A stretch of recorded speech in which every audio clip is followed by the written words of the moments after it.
welcome to our kitchen today here on At Home. So glad you could drop by. I have to tell you that today we're going to tackle something that has always been a little intimidating to me. That's yeast, any kind of a yeast dough. Now, I don't have a problem with like nut rolls and that because that's kind of forgiving, but we're talking bread and buns and stuff like that. I kind of steer away from that. But I was thinking about childhood the other day, and I remembered Mrs. Macintosh. Mrs. Macintosh was a wonderful lady that attended my dad's church. And she's a great baker, hard worker all her life. And she was married to Bob Macintosh, who was a big Scotsman, and he loved to eat. And she would make homemade buns, among many other things, from recipes that she got from Scotland. And her sandwich buns were incredible.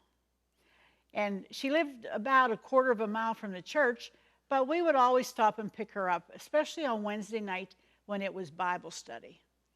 And I would be in the back seat, Mom and Dad in the front seat, and Dad would beep the horn. And Mrs. Macintosh would come out the side door.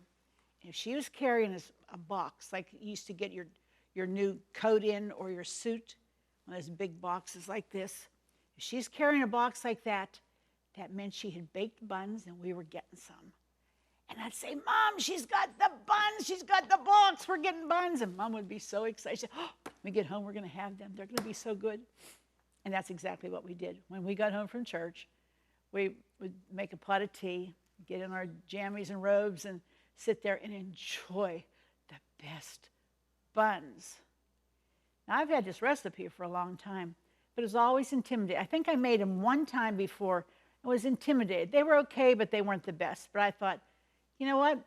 It's a challenge, and I'm going to rise to the challenge, and I'm going to try it. So today, firsthand, you're right here with us, we're going to make Mrs. Macintosh's sandwich buns. You don't want to miss it. We got a lot of help, and especially we're glad that you're with us today. First, here's today's at-home hint, and we'll be right back. Use shortening, not margarine or oil, to grease pans when baking bread. Margarine and oil absorb more readily into the dough. Also, using milk makes a finer texture of bread than using water. For updates, pictures, stories, and more, like us on Facebook. To watch hundreds of classic episodes, subscribe to us on YouTube. And to get hundreds of free recipes, visit ctvn.org/athome. Well, Tammy's my cohort in crime today. Tam, do you ever make bread, homemade breads? I actually don't. No, so we're all learning together, so bear with us here. This is a very easy recipe, but you want to get everything out before you get started. Don't say, oh, I better run and get this, because you can't do that with this. Everything has to be room temperature. There's an egg in each. She's going to make a batch. I'm making a batch. 1 egg, room temperature. You have to have that. You have to have 3/4 of a cup for both of us. We're going to share this. This is Crisco shortening in a can that has been melted and then cooled. You can see it's starting to coagulate again. That's the way you want it. You measure out your flour, your sugar, your water. You're going to take your thermometer. You do your warm water. This should be between 110 and 120 degrees. That's the perfect temperature for your yeast to become active. Okay, you want to check yours, make sure yours is all right? Mm-hmm. I have salt, and I have fresh yeast. Hard to find. Bakeries will sell it to you. Or the dry yeast, I made them both ways. I don't care too much for this compared to this. Okay, the first thing we're going to do is we're going to take our sugar. And if you have a mixer like this, you use it. If you don't, you can do this by hand. Harder, but it can be done. Then we're going to crack our egg, because it has to be a beaten egg. So you just beat it up a little bit. Like that. Drop it right in the bowl. Like so. Salt. Drop that in. You have your yeast. You're going to crumble it up. It's just a cake, a large cake of yeast. crumble it up like so. You catching up with me over there, lady? Yep. Good girl. Okay. And we have our water. That goes in. Now you want to go back and just make sure. You have water, salt, sugar. You have your egg. And then yeast. We're not putting this in yet. We're going to start this. So you're going to let this beat till it dissolves. Okay? Okay, girlfriend, let her rip. Okay. You want to start down at a low, very nice low speed. You don't want to flying everywhere. Okay? As I said, you can use these, but I just don't like the texture. I think this makes a drier product. But if this is all you can find, try it. Because you might have more success. I always use the other kind of yeast when I can get it. And that's pretty much, you feel like that's pretty much dissolved. Then, this is your 2.5 pounds, which is about 10 cups of flour. Turn the speed down. You're just going to add this because you want to make a paste. So I would add about 1 cup. Just add a little bit at a time and let it blend. It's going to look kind of lumpy and bumpy and doesn't look real great, but it will come together. And if it's still watery, keep adding because you're looking for a paste-like substance in there.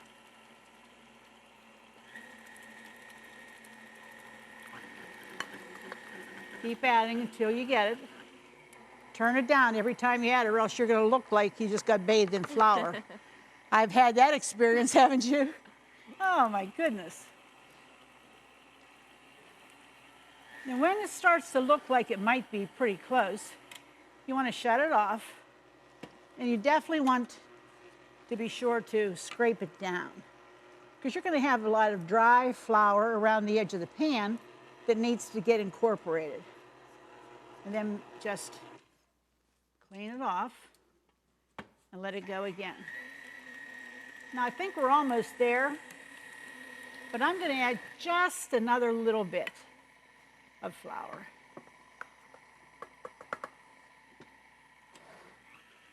It's always important to get your flour measured out first.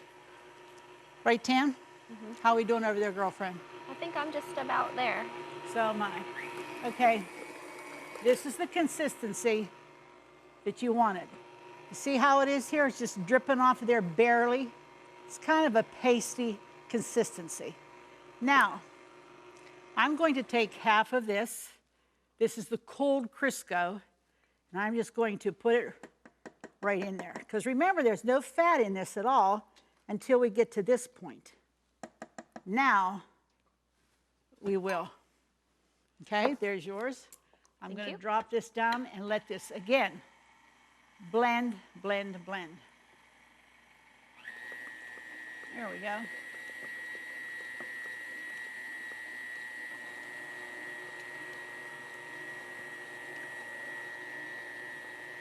Now we're going to continue to add the rest of our flour. Now, depending on what kind of weather day you have, you may not use all this flour. If it's a wet, rainy day outside, you may use more. The thing about this is to put a couple scoops in and let it blend. And then turn it lower, put more in, let it blend some more. Some more. Like I said, keep it low at all times. I think I got that in my nose that time even. I certainly know I'm wearing it, but that's what happened. Hey, it's in the kitchen, what can I say? Okay. Now we're gonna put some more in. Tam, are you doing good over there? Yeah, it's coming together. That's good. I'm trying not to wear it. Yeah, but wearing dark clothes on the day you do flour is not good. And you can see by this consistency, Look how it's starting to form. So we're going to add some, you want to get some of that flour down into the bottom. Just keep working it. And if it goes everywhere, guess what? That's what happens. Now, because it's getting stiffer, you're going to need to make a change. And the change is we need to go from the paddle to the dough hook, because this will get up into your beaters and up into that spring up in there and make a real big mess. So we're going to clean this off, and when we come back, we're going to continue making our Mrs. Macintosh's buns. We'll be right back in just a minute. If you love At Home with Arlene Williams, then subscribe to our YouTube channel. We have hundreds of episodes with all your favorite recipes, holidays, and friends. Say hi to your fan club. Hi, fan club. And don't forget to click the bell so you'll never miss another episode of At Home. Well, we are on our journey to our sandwich buns. And I tell you, we have added all the flour, and now it's the kneading process. And I've got Paul because he got muscles. Thanks. Yeah, you do. And so he's just been kneading it. And there's a proper way to knead, okay? Show me, okay, you pull it back, you push on the dough, push it forward, turn it 1/4, turn it again, pull it back, push on the dough, and you do that until it's totally incorporated using the least amount of flour that you can, because the flour will dry out the buns. But as you can see, this is very nice. Look at that. Soft, beautiful dough, easy to shape. Do it one more time, and then what you do is you take your bowl and you grease it with the shortening, because when he's done, and he almost is, he's going to put that in there, flip it once so that the top of that gets greased, put it into the bowl, and then we set it to raise. And that's what Tammy's done. Look at that one. Isn't that beautiful? Now she's going to put that light cloth on there, and that's going to go, now this is the quickest. You can let it raise in a warm, draft-free place. But what we've been doing, and I find it works, I put the oven to 200, turn it off, and wait about 5-10 minutes, let it cool down, and that's a perfect atmosphere for that to raise. And when it raises, that's what it looks like right there, gang. Is that a beauty or what? Don't you love it? That's awesome. Is that amazing? That's when you know your yeast has really worked. Tammy has a bowl too. We made these earlier so that you would have a chance to see them. And what she's going to make with hers is a sandwich buns. Bring it over here, let me show you, because I'm going to do a little something different with mine.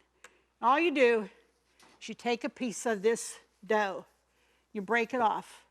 I would say about like this, and you want to start turning it under, because you want a nice smooth top to it. Keep turning it under, just like that. And when you get that done, then you're going to squeeze it to make it nice and round. Push it up like that, set it on your cookie sheet, and you only are going to put a dozen on a cookie sheet because they like to get big, okay? See this on the top here? Mm-hmm. This should not be. What happened, we held this because television, you wait for television, or television waits for you. And so this got a skim on the top. I would take that all off. I would not push that into the buns. Okay. So what I would do with this right now is I will turn this over and use it from the bottom, okay? Because you have nice, soft. So if that ever happens, you want to use that. It starts to get like a hardness to it. Not good, okay? So that's all we're going to do there. And you can make them bigger, you can make them littler. Should get about 36 to 48 buns, depending on the size, out of one batch, okay? And again, just see it should be nice and smooth on the top. Paul, you want to help? While they're doing that, I'm going to do something a little different, because remember, this isn't a real sweet dough, but it's sweet enough that you can do some other things with it. And so I'm just going to lightly flour my board, just like that. And I'm going to take a bunch of this, and I'm going to make some cinnamon buns. Oh yeah, there it is. Beautiful dough for that. Look at that. I think so. Awesome dough for that. When you're going to do something like this, you just lightly do the board. You don't want to do it a lot. Okay? We're just going to go as far out as we can. You always want to turn your dough. Just keep turning it. You want to get this into a rectangular shape. Okay? Just like that. Turn it again. They having a good time over there? I hear the mumbling. I don't know what's going on, but I can hear the mumbling. We're just discussing how to do them. You almost can't make a mistake. The dough is so easy to work with. It's beautiful dough to work with. Remember, when this hits the oven, these are going to raise again. So this dough that I'm using, I just want to make it real thin so that they'll be nice when they get in the oven. See how nice it is to roll out? Beautiful. Now, when you get it to that point, you're going to take soft butter. Excuse me, honey. Okay. And I'm just going to spread the soft butter all over the dough. What are they What is going on? We're laughing at our... We're having a good time. I can tell. We're first timers on this. But you're doing a good job, I can see. Now, before we would put the buns in the oven, you're going to flatten them, because that's what's going to make them bigger and flatter than most buns. Okay? Just put that butter all around. Make sure it covers. Okay? And then sugar and cinnamon. Just cover it.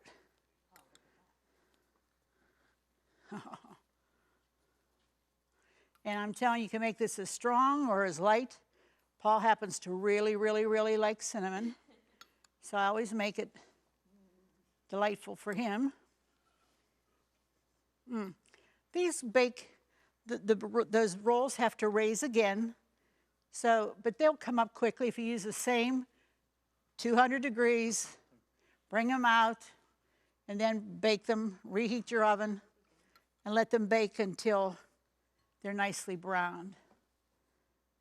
Okay? And some people like raisins. Some people don't. Some people use nuts. Paul doesn't like nuts, so I'm just going to sprinkle a few. We're not going to do a lot of these. Just some here and there. Tam, are you okay? Paul said you're going to know which ones he made over here. Probably. That's okay. Look, she's thinking about you and how she's making that. She's not putting any nuts in it. Okay, now, what you want to do is start to roll, and you're going to go to the wide end, and you just roll. And let the dough roll for you. You see what I mean? You get it started, it will roll for you. These are going to be beauties. Look how nice and big they are. Oh, yeah. Then I'm going to turn them around like that. Then we like them to get nice and puffy. So, Paul, could you hand me that green cutting board? Up under there, thank you. And I'm going to cut them nice and thick. And we're going to set them the end up just like that in our pan that has been greased. I would only let these raise for maybe 15, 20 minutes, because when they hit the heat, they're going to raise, okay? Well, how are we doing over there? We're ready to go. Okay, so they're going to be covered. They're going to be raising and then baked. When we come back, we'll show you everything. Stay tuned. Here's how you can get the recipe. To get all the recipes from today's show, plus hundreds of others, just click the link in the video description or visit our website, ctvn.org/at-home. Well, Macintosh buns have arrived at the table, and the way it smells in this place, I'm telling you, your house will smell like bread for at least 24 hours. It's awesome. People have been coming down from the station. What in the world are you making? I can smell it on the 3rd floor. Buns. Let's take a little walk around the table. Here's a nice big basket of Macintosh's buns. They're light. They are perfect. Wonderful for a sandwich. Great for any kind of jellies and jams you might have. Peanut butter. Or how about just good old plain butter? Oh, my goodness. Why not? We added some fruit to it.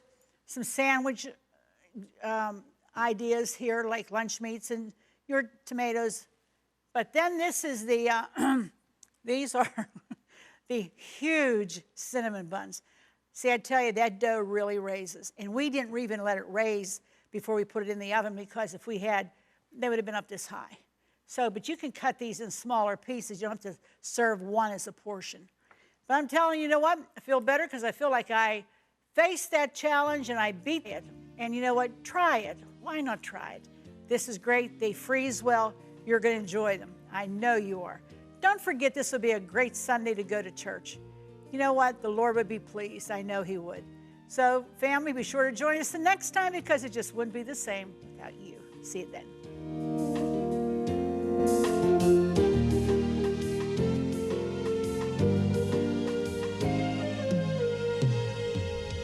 Food provided by Jordan Banana Company, wholesalers of fresh fruit and vegetables in Dravosburg, Pennsylvania. Don't forget to click the subscribe button so you'll never miss another episode of At Home. Cornerstone Television wishes to thank all our faithful viewers whose consistent prayers and financial support have made this program possible.